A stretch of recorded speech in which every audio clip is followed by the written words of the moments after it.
People looks like they're heading off. Are you guys going home? Are you done?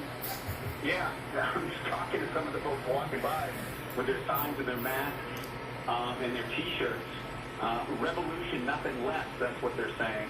But it looks like this is over. Is this over? Come here. Can you come talk to me for a sec? You want to talk to one of these folks live on the air or no? Alex? Christine?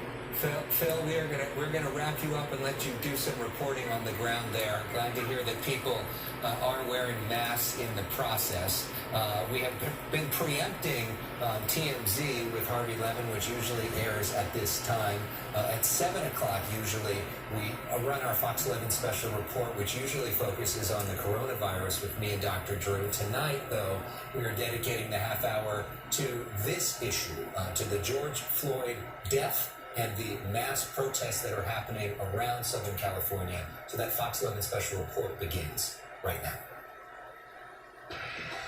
You're watching Fox 11 News Special Report.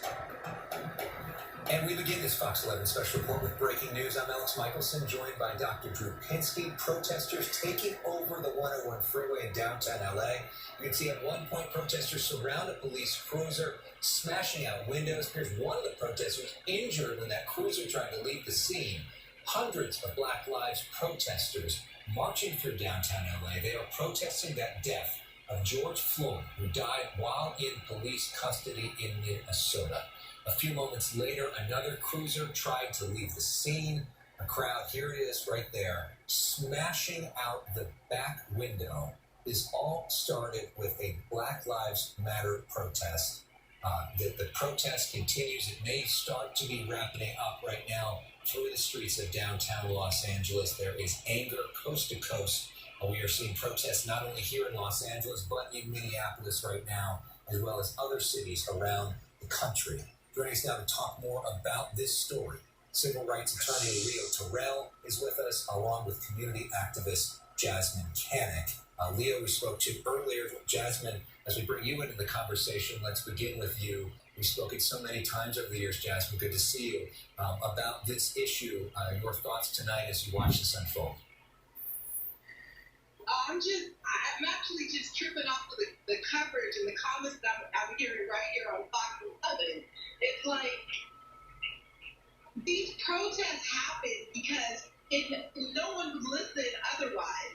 The protest that happened today in front of Jackie Lacey's office has been happening for almost 2 years. But it was covered today because they did it in the name of George Floyd. This issue of police violence and police killings has been going on for quite some time. When I look at the freeways being blocked, it takes me back 6 years ago when I was in downtown, when we were, well, I was covering it, but they were protesting the Eno Ford death. And coincided at the same time as Mike Brown and Ferguson. I don't know if you remember, there were about 3 or 4 nights of protest. Jasmine, I remember, yes. Yeah, and I ended up being arrested. So I think, there's a lot of anger, there's a lot of frustration. You do not have to be a card-carrying member of Black Lives Matter for what happened to George Floyd. Yeah, I think, Jasmine, we're having some issues with your audio right now. Hopefully we get that fixed. But I think her point was that, Leo, that you do not have to be a card-carrying member of Black Lives Matter to be angry about this. And we are seeing both parties. We're seeing a lot of disgust from people that may not always be the ones that are on the side of the protesters of police violence that are now siding with the Floyd family on this, that view what happened to him as unjust. Well, like I've been fighting police misconduct cases for almost 25 years. So I think I consider myself an expert in this area. The biggest key here in the last 10 years is the cell phone, because people in power were always in denial of these types of acts. And but for the cell phone, but for video, you have now overwhelming, undisputed evidence that this type of misconduct is a pattern practice. The issue is we now all know about it.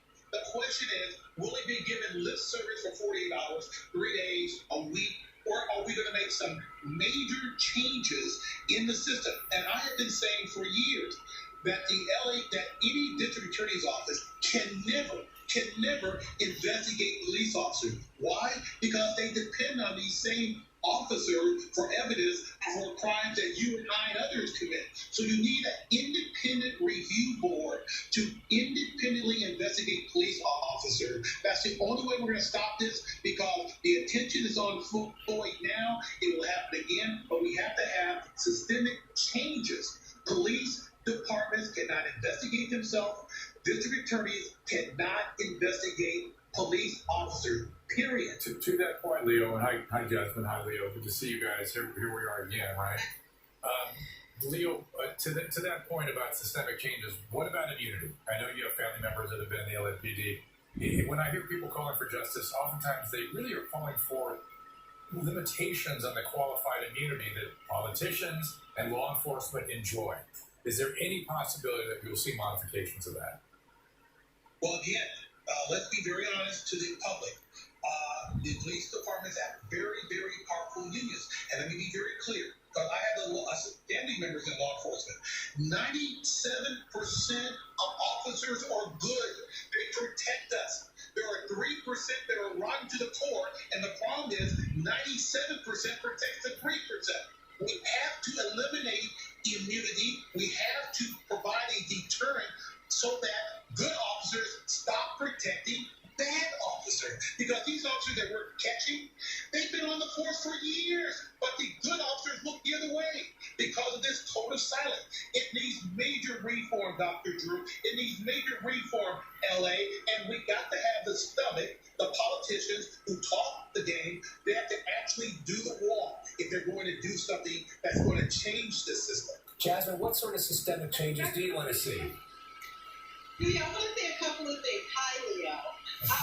What Leo was talking about is Bonnie investigating Clyde. When you talk about separating the DA's office from investigating the police, he's exactly right.